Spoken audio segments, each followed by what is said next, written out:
You know, people sometimes ask me how I learned to think the way I do. They assume there's some secret, some trick I picked up somewhere, but the truth is, I don't think I'm particularly smart. What I did learn, though, and this took me years to figure out, is that most people don't actually think, they just accept. Let me tell you what I mean by that. When I was a boy, maybe 10 or 11 years old, my father used to take me for walks in the Catskill Mountains. We'd walk through the woods, and he'd point at birds. One day, he pointed at a bird and said, "See that bird? In Italian, it's called a chuto lapitida. In Portuguese, it's bom da peda. In Chinese, it's chung long ta." Then he'd pause and say, "Now, you know in all those languages what that bird is called, but you still don't know anything about the bird. You only know what people call it in different places. Now, that bird, if you watch it, you'll notice it's always pecking at its feathers. Why? Because there are lice that eat the protein in the feathers, and the bird has to clean them off. The lice eat the protein. They lay eggs. More lice come. The bird spends half its time just staying clean. That lesson stuck with me my whole life. Knowing the name of something is not the same as knowing something. And most of what we call education is really just learning names, learning labels. But thinking, real thinking, means asking what's actually happening. I noticed this later when I was at MIT and Princeton, sitting in advanced physics classes with some of the smartest students in the country. We'd be learning about, say, quantum mechanics or electromagnetic theory. The professor would write equations on the board, beautiful equations, and everyone would copy them down carefully into their notebooks. Then, at the end of class, someone would raise their hand and ask, "Professor, what does this equation mean?" And the professor would explain it again using different symbols, different mathematical language. And the student would nod, satisfied. But I'd sit there thinking, wait, what does it mean? Not what does the equation say? What's actually happening in the real world that this equation describes? See, there's a difference between knowing something and understanding something, and most people, even very educated people, confuse the two. They think because they can repeat what they've been told, because they can pass a test, because they know the technical terms, that they understand, but they don't. I'll give you an example. After the war, I worked on the atomic bomb project at Los Alamos. I went to Brazil to teach physics at the university in Rio. Wonderful place, beautiful students, very serious about their education. But I noticed something strange. These students could recite entire textbooks. They'd memorized everything. But when I'd ask them a simple question like, "What happens if I shine light through a Polaroid filter at a certain angle?" they couldn't answer. They'd never thought about it. They only knew what the book said would happen, not why it happened or what it meant. I started asking them questions differently. I'd say, "Forget the textbook. You're walking on the beach, and the sun is reflecting off the water. Why is that reflection brighter from certain angles?" They couldn't answer. They didn't have the habit of thinking about the world around them. They had the habit of memorizing what they were told. That's when I realized something important. Thinking isn't a talent you're born with.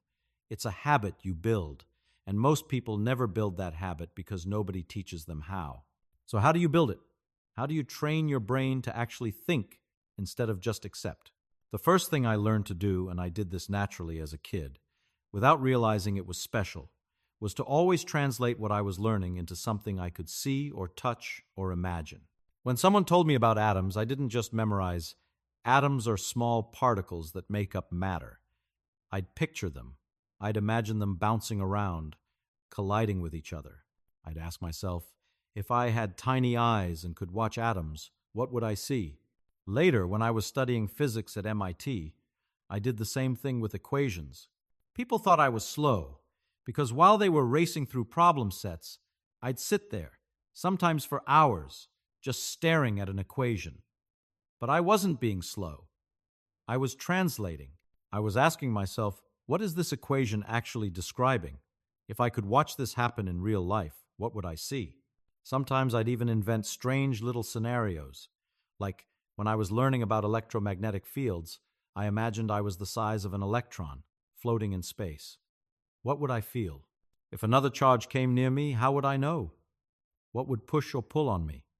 This sounds childish maybe, but it worked. because once I could see it in my head, I understood it. And once I understood it, I never forgot it. Here's the thing nobody tells you. You can't think clearly about something you can't visualize. And most people skip that step. They learn the abstraction first, the formula, the technical term, the theory, and they never bother to connect it to anything real. So it just floats in their head, disconnected, meaningless. And then they wonder why they forget everything a week after the exam. The second thing I learned, and this took me longer, was to always ask, why? Not just once, but over and over, like a child. Children are actually brilliant at this. They'll ask you why the sky is blue, and you'll say, because of the way light scatters in the atmosphere. And they'll say, why does light scatter? And you'll say, because air molecules are small and interact with light waves. And they'll say, why do they interact? And they keep going until you finally admit you don't actually know. We lose that somewhere. We get embarrassed to ask basic questions. We don't want to look stupid. So we just nod and pretend we understand. But that's a disaster. Because if you don't understand the foundation, everything built on top of it is shaky. I remember once, I was teaching at Caltech, and a student came to me confused about quantum mechanics. He said, I don't understand the uncertainty principle. And I said, okay, explain to me what you think it means. And he started reciting the textbook definitions, something about position and momentum and Planck's constant. And I stopped him and said, no, don't tell me what the book says. Tell me what you think is happening. And he couldn't. He literally couldn't tell me because he'd never thought about it. He just memorized it. So we sat down, and I said, let's start simple. Forget quantum mechanics for a second. If you wanted to measure where something is like a ball, what would you have to do? And he said, look at it. And I said, right. And how do you look at something? And we went through it. Light bounces off the ball, enters your eye. You see where it is. And I said, now, what if the ball is really, really small, so small that the light you use to look at it actually pushes it when it bounces off? And you could see his face change. He got it. Not because I gave him a better definition, but because he finally thought about what was actually happening. This is the secret. If there is one, don't accept anything until you can explain it to yourself in your own words, using your own pictures, your own analogies. If you can't do that, you don't understand it yet. And that's okay, but don't pretend you do. The third thing, and this is maybe the most important, is that I learned not to be afraid of not knowing. This sounds simple, but it's not. Most people are terrified of admitting they don't understand something. They think it makes them look dumb, so they fake it. They nod along. They use the right words even though they don't really know what those words mean. But here's what I figured out. The smartest thing you can do is admit when you don't know something. Because once you admit it, you can start actually learning it. But if you pretend you already know it, you're stuck. You stop asking questions. You stop thinking. I used to sit in seminars at Princeton and Caltech where some famous physicist would give a talk really technical, really advanced, and everyone would sit there nodding like they understood every word. And maybe some of them did. But I didn't always understand. So I'd raise my hand and ask a basic question. And sometimes people would look at me like I was simple. But you know what? Half the time, after I asked, 3 other people would come up to me afterward and say, thank God you asked that. I didn't understand either. The truth is, a lot of what passes for expertise is just people pretending. They've learned the language. They know which words to use. But they don't actually understand what they're talking about. And you can tell if you listen carefully, because when you ask them to explain it simply, they can't. They retreat into jargon. They make it sound complicated because they themselves are confused. So I made a rule for myself. If I can't explain something to a freshman, or to a child, or to someone with no background in the subject, then I don't really understand it myself. And that's okay. That just means I need to think about it more. There's one more thing, and this might sound strange, but it's been useful for me. I learned to enjoy not knowing, to actually find it exciting when I encounter something I don't understand, because that means there's something new to figure out, something new to play with. When I was at Los Alamos during the war, we were all working incredibly hard, long hours, high pressure. We were building a bomb, after all, and I was getting burned out. I felt like physics had become this heavy, serious thing, just equations and problems and pressure. So afterward, when I went back to Cornell, I decided I was just going to play. I wasn't going to worry about doing important work or publishing important papers. I was just going to think about whatever seemed interesting. And one day, I was in the cafeteria, and some kid threw a plate in the air. And I noticed the plate was wobbling as it spun. And there was a blue medallion on the plate, Cornell's logo, and I noticed that the medallion was rotating faster than the plate was wobbling. And I thought, I wonder why. So I went back to my office, and just for fun, I worked out the equations. Why does the plate wobble that way? What's the relationship between the wobble and the spin? And it turned out to be connected to some deep principles of rotation and angular momentum.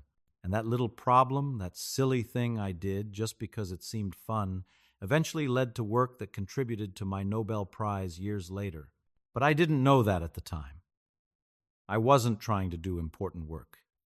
I was just playing. I was just curious. And I think that's maybe the real secret, if I'm being honest. You don't force your brain to think like a genius. You just let yourself be curious like a child. You ask questions. You try to see what's really happening instead of just accepting what you're told. You admit when you don't understand something, and you keep thinking about it until you do. Most people stop themselves before they even start. They think, oh, that's too complicated for me, or I'm not smart enough to understand that, or I'll just trust the experts. But understanding isn't about being smart. It's about being persistent. It's about caring enough to actually think about something instead of just accepting it. I've spent my whole life around the smartest people in the world. Nobel Prize winners, brilliant mathematicians, incredible physicists. And you know what? Some of them were genuinely brilliant. But most of them were just people who never stopped asking questions, who never accepted something just because everyone else did, who kept thinking about problems even when everyone else had moved on. You can do that. Anyone can do that. You don't need to be special. You just need to care enough to try. So next time someone tells you something, anything, doesn't matter what, don't just accept it. Ask yourself, what does that actually mean? Can I picture it? Can I explain it to someone else in my own words? If not, then I don't really understand it yet. And that's okay. That's just where the thinking begins.